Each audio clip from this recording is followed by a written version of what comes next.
আসসালামু আলাইকুম। বর্তমানে চাকরির পিছনে না ছুটে অনেকেই চাচ্ছেন স্বাধীনভাবে কিছু করতে। আর স্বল্প পুঁজিতে স্বাধীন ব্যবসার কথা বললে সবার আগে মাথায় আসে ছাগল পালনের কথা। ছাগলকে বলা হয় গরিবের গাবি বা মানি মেশিন, কারণ এটি খুব দ্রুত বংশবৃদ্ধি করে এবং বাজারের চাহিদাও ব্যাপক। ছাগল পালন লাভজনক ব্যবসা ঠিকই, কিন্তু সঠিক চিকিৎসা আর টিকার অভাবে অনেক খামারি বড় ক্ষতির সম্মুখীন হন। আজ আমরা জানবো 15টি ছাগল পালনের পূর্ণাঙ্গ গাইডলাইন, যেখানে থাকবে কোন সময়ে কোন টিকা দিতে হবে, কোন রোগের জন্য কোন ঔষধ এবং কিভাবে প্রাকৃতিক বা অর্গানিক উপায়ে ছাগলকে সুস্থ রাখবেন। বিএসএল এগ্রো চ্যানেলের আজকের এই ভিডিওটি আপনার খামারের ঝুঁকি একদম কমিয়ে আনবে। প্রথমে আসি খামার শুরু ও সঠিক জাত নির্বাচন। খামারের সাফল্য নির্ভর করে আপনি কোন জাতের ছাগল দিয়ে শুরু করতে যাচ্ছেন। যদি দেশি ও উন্নত মানের মাংসের বাজার ধরতে চান, তবে ব্ল্যাক বেঙ্গল ছাগল সেরা। এরা বছরে 2 বার বাচ্চা দেয় এবং রোগ প্রতিরোধ ক্ষমতা অনেক বেশি। যদি আপনি ছাগলকে দ্রুত বড় করে ওজনে বিক্রি করতে চান, তবে ক্রস জাতের ছাগল নিতে পারেন।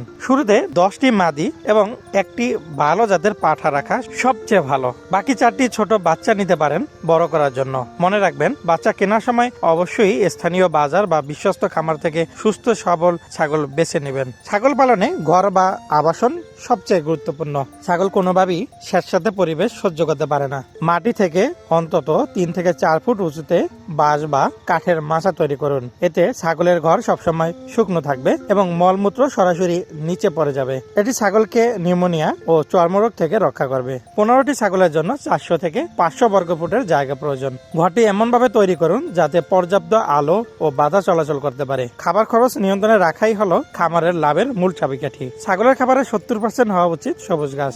নেপিয়ার বা পাকচং ঘাস নিজের জমিতে চাষ করলে খরচ অনেক কমে যায়। দ্রুত বৃদ্ধির জন্য গমের বসি, চালের কুড়া, খৈল এবং লবণের মিশ্রণ অল্প পরিমাণে দিন। ছাগলকে সবসময় বিশুদ্ধ পানি দিন এবং ঘরে মিনারেল ব্লক ঝুলিয়ে রাখুন, যা তাদের খনিজ চাহিদা পূরণ করবে। ছাগলকে রোগবালাই থেকে বাঁচাতে টিকার বিকল্প নেই। আপনার 15টি ছাগলের জন্য এই তালিকা খাতায় লিখে রাখুন। পিপিআর এটি সবচেয়ে ভয়ঙ্কর রোগ। বছরে একবার এই টিকা দিতে হয়। বাচ্চার বয়স 4 মাস হলে প্রথম ডোজ দিতে হয়। গোট পক্স এটি চামড়ার রোগ। বছরে একবার এই টিকা দিতে হয়। তরকা ও বাদলা বর্ষের শুরুতে এবং শেষে এই টিকাগুলো দেওয়া জরুরি। খুরা রোগ প্রতি 6 মাস অন্তর এই ভ্যাকসিন দিতে হয়। এটি ছাগলের জন্য খুবই গুরুত্বপূর্ণ। খামারে সব সময় কিছু জরুরি ঔষধ রাখা উচিত। প্রাথমিক চিকিৎসার জন্য ঔষধগুলো খেয়াল করে রাখুন। জ্বর ও ব্যথার জন্য যদি ছাগলের শরীর গরম থাকে বা ব্যথা পায়, তবে ফাস্ট বা নাপা ট্যাবলেট খাওয়ানো যেতে পারে। তবে মানুষের যে ফাস্ট বা নাপা ট্যাবলেট সেটা না, পশুদের জন্য আলাদা ট্যাবলেট তৈরি হয়। পেট ফাঁপা ছাগলের পেট ফুলে গেলে ডিগেস্ট বেড বা গ্যাস্ট্রোবেড পাউডার পানির সাথে মিশিয়ে খাওয়াবেন। ডায়রিয়া বা পাতলা পায়খানা ছাগলকে প্রচুর ওআরএস বা স্যালাইন দিন। ঔষধ হিসাবে অ্যান্ট্রোবেট বা ম্যাট্রোবেট ব্যবহার করুন। কৃমিনাশক প্রতি 3 মাস পর পর আলবেন্ডাজল গ্রুপের ঔষধ দিয়ে কৃমিমুক্ত করতে পারেন। সতর্কতা যেকোনো অ্যান্টিবায়োটিক ব্যবহারের আগে অবশ্যই রেজিস্টার্ড ভেটেরিনারি চিকিৎসকের পরামর্শ নিন। এছাড়াও মানুষের ঔষধ কখনই মুরগি বা ছাগলকে প্রয়োগ করবেন না। আর কোনো ঔষধ প্রয়োগের সময় ঔষধটির নির্দেশনা দেখে রাখুন। সম্পূর্ণ ডোজ অবশ্যই শেষ করবেন। আপনি যদি সম্পূর্ণ ডোজ শেষ না করেন, তাহলে পরবর্তীতে এই ছাগলের এই রোগটি হলে আর কোনো ঔষধে কিন্তু কাজ করবে না। কেমিক্যাল ঔষধের উপর নির্ভরতা কমিয়ে ছাগলকে সুস্থ রাখতে অর্গানিক পদ্ধতি অসাধারণ কাজ করে। চর্মরোগ ও উকুন দমন নিমের পাতা সিদ্ধ করে পানি দিয়ে ছাগলকে গোসল করালে উকুন, আঠালি ও চামড়া চুলকানি দূর হয়। এছাড়াও ঘরের কোনায় নিমের ধোয়া দিলে মশামাছি কম হয়। ঠান্ডা ও কাশি আদা, তুলসী পাতা এবং গোলমরিচ একসাথে পিষে হালকা গরম করে ছাগলকে খাওয়ালে সাধারণত ঠান্ডা ও কাশির উপশম হয়। হজম ও রুচি বৃদ্ধি খাবারের সাথে মাঝে মধ্যে কালো লবণ, জোয়ান বা আজাইন এবং সামান্য বিট লবণ মিশিয়ে দিলে ছাগলের হজম শক্তি ও খাবারের রুচি বাড়ে। ক্ষত নিরাময় ছাগলের কোথাও কেটে গেলে বা ক্ষত হলে কাঁচা হলুদের রস ও নিম পাতা বেটে একসাথে লাগালে দ্রুত শুকিয়ে যায় এবং মাছি বসে না। প্রাকৃতিক কৃমিনাশক প্রতি মাসে 1 দিন আনারস পাতার রস বা তিতা করলার রস খাওয়ালে প্রাকৃতিকভাবে কৃমি নিয়ন্ত্রণে থাকে। 15টি ছাগলের সম্ভাব্য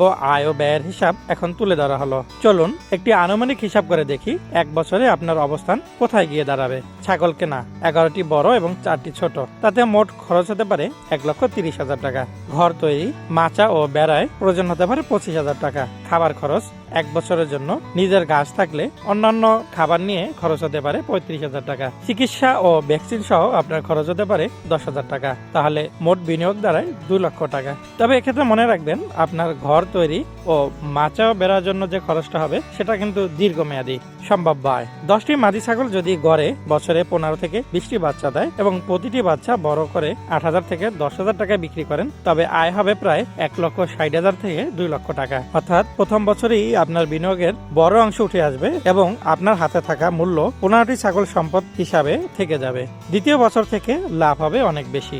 ছাগল পালন কোনো সাধারণ কাজ নয়, এটি একটি বিজ্ঞানসম্মত ব্যবসা। ছোট পরিসরে শুরু করে অভিজ্ঞতা অর্জন করুন এবং তারপর খামার বড় করুন। সঠিক ব্যবস্থাপনা আর কঠোর পরিশ্রম থাকলে আপনিও হতে পারেন একজন সফল খামারি। ছাগল পালনকে শিল্পের পর্যায়ে নিয়ে যেতে হলে ঔষধের চেয়ে পরিষ্কার পরিচ্ছন্নতা ও টিকার উপর বেশি জোর দিন। অর্গানিক পদ্ধতিতে যত্ন নিলে ছাগলের মাংস ও দুধের মান ভালো থাকে এবং খরচও বাঁচে। আজকের ভিডিওটি কেমন লাগলো এবং আপনি যদি এরকম একটি ছাগলের খামার করতে চান তাহলে কমেন্ট করে জানান। আর আপনার খামারের কোনো সমস্যা থাকলে বা কোনো ধরনের প্রশ্ন থাকলে সেটিও কমেন্ট করে জানান। আমাদের পরবর্তী ভিডিওতে 15টি ছাগলের জন্য আদর্শ খাবারের তালিকা নিয়ে আলোচনা করা হবে। ধন্যবাদ। আল্লাহ হাফেজ।